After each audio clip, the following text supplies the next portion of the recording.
friends, and welcome back to our homestead. I received a request to show how I cook using dried ingredients, dried herbs, dried mushrooms, and other dry ingredients that I keep in my pantry. As you guys know, I grow a lot of vegetables and I try to preserve them by canning, freezing, or dehydrating. So today I want to show you a very simple soup that can be made any time of the week, maybe on the weekend if you have a little bit more time, but really it doesn't take very long time as long as you have the ingredients available on hand. So we just had Thanksgiving and we had leftover turkey carcass that I turned into broth, so it's sitting cooking right now in that big large pot. Then I'm going to be using that broth as a base for my soup, and some of the meat that's left over on the bones, not much left over, but still I'm going to be using that in my soup. And then I'm going to show you the other dry ingredients that I have. And let me tell you, you guys can mix and match what you like and add things you like and remove things that you don't like, because that's the beauty of home cooking. You accommodate to what your family likes and what you guys like. All right, so let me show you, and let me tell you, having these dried ingredients on your shelf is so convenient because they don't take much space. You pull them out anytime you need them and you cook with them. All right, so let's get going. So here I have my ingredients for today's soup. I'm going to be using some dried mushrooms, and these are the honey mushrooms that we harvested last fall. It's not a lot of them, so I'm just going to use a couple of handfuls, and I'm going to add some of the commercially prepared dried mushrooms that I got as well, and I have a big pile here. Then we're going to be using some basic plain white rice that I have stored in my pantry.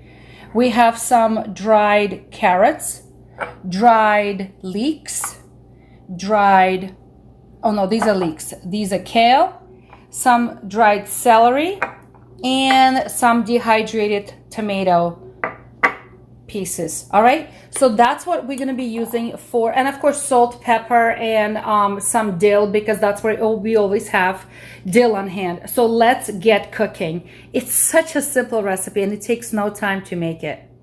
Most of the vegetables I'm going to rehydrate straight in the soup, in the broth, but oh, this is sealed, I have to but mushrooms I will rehydrate in some room temperature water.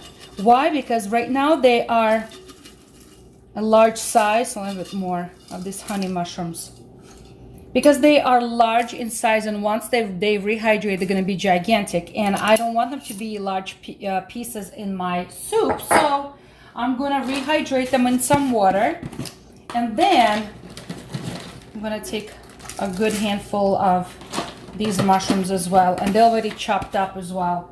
So I'm just going to be, oh, dried mushrooms, they smell so good, remind me of my childhood. We grew up eating a lot of soups and stews with dried mushrooms. So I'm just going to cover this with water, and I'm going to let it sit and soak for a little while. This is just room temperature water while I'm working on other ingredients, and this is going to rehydrate a little bit, and it's going to help me to identify what size they are so I can make them manageable size, so they're not too huge and don't fit on my soup spoon. Okay, so let's start by putting some broth in here, and as you guys know, I always make my own homemade broth. This is what it looks like. Let me move my camera for you guys a little closer.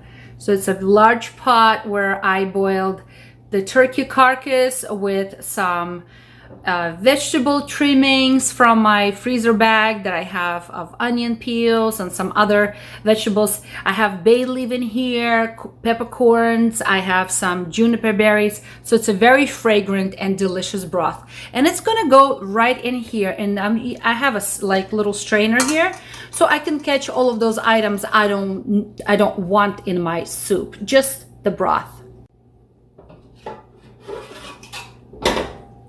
Okay, look how beautiful this broth is. Oh my goodness, I wish I could translate how good it smells as well.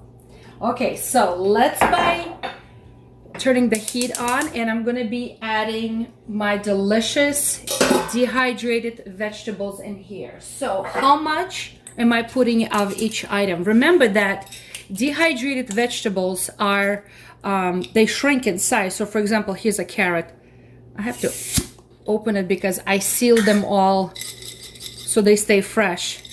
So I'm going to be putting about a good handful, okay? And that will rehydrate enough for this recipe because they shrink really a lot by being dehydrated.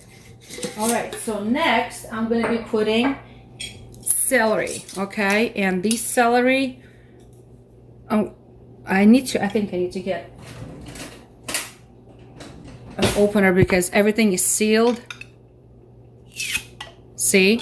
So they stay fresh longer. And I reseal them again after, about a handful. And I reseal them all after I use them. I have a special attachment to my food saver where I use for resealing. So I don't have any dehydrated onion, but I do have dehydrated leeks that I just made. And if you guys have not seen that recipe, how I make dehydrated leeks, I encourage you guys to go take a look. So again, about a good handful. All right. It's gonna add a nice flavor and nice color. All right, then I'm gonna be putting dehydrated tomato. All right, let me see if I can open this. There are in the little slivers that I made. Okay, so again, not too much, but it's gonna add a nice color. Okay, probably about a small handful as well. Okay, now I'm gonna be putting my rice. All right. Rice, how much rice? Probably a couple of handfuls as well, because they will be expanding and they double in size. All right, let's stir this all together. All right, looks very nice. So let these vegetables rehydrate. It's gonna take a while for them to get rehydrated again, to go back to their original size and shape and everything, because right now they look like little slivers and that's it. It is very convenient to have dehydrated or any kind of other vegetable that can be shelf stable, that can stay on your pantry shelf for a long time. It's very, very convenient, especially for a night such as tonight. And I'm gonna make this wonderful soup. Oh, beautiful. All right, so these mushrooms have been soaking for about 20-30 minutes and they have become much softer. So either you can strain them or just take them out on a cutting board just like this.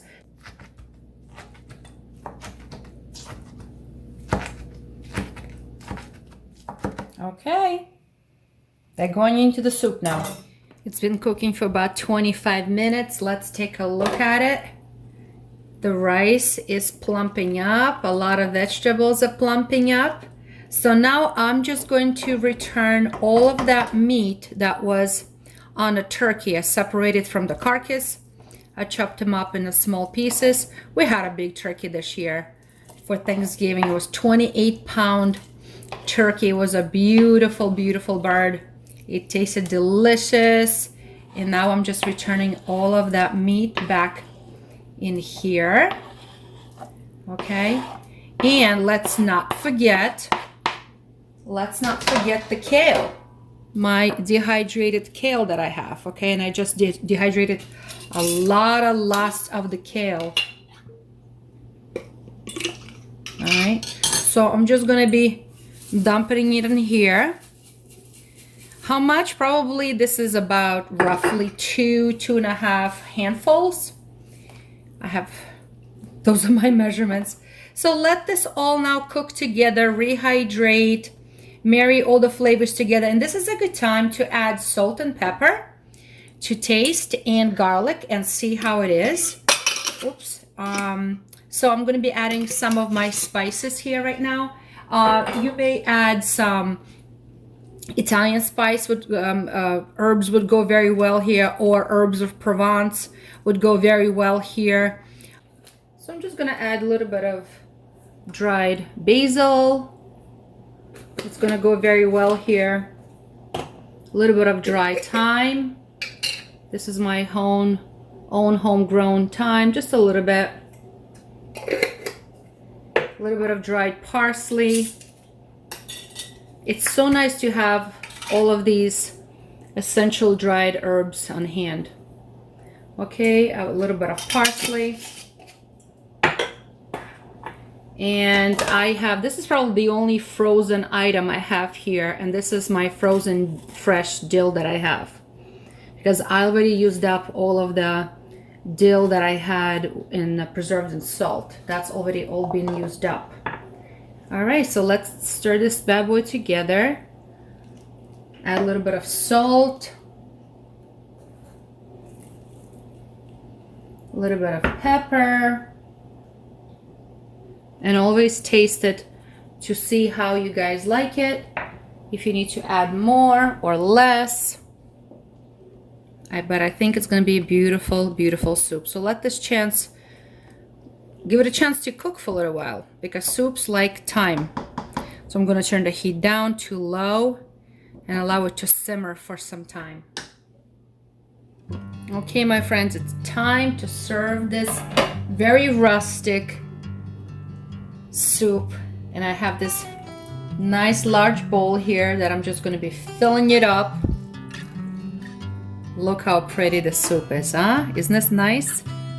As always, we finish up our soups with a nice, beautiful dollop of sour cream, because that's how we do it. And it's gonna be a wonderful soup here to be served for my family tonight. So let me give it a taste. It's super hot still, so I should probably wait for a minute or two just to cool it off, but I think it's a beautiful soup. Okay, moment of taste. Let's see what we've got here. It's still super hot, so I have to be careful.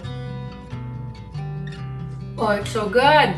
All right, so I'm tasting mushrooms, because you know that those wild mushrooms, and a little bit taste of roasted turkey is still here, and I'm getting the hint of leeks and hint of other vegetables. And it's amazing how nothing stands out on its own. It's kind of a blend. So friends, I hope you are encouraged to cook from scratch. Don't be afraid to store some of those dried vegetables on your pantry shelf, and have some meat stock available or bone stock available sitting there ready for you to be cooking from scratch for your family. So I hope you are encouraged to cook from scratch. So be encouraged, don't be scared, and try something new.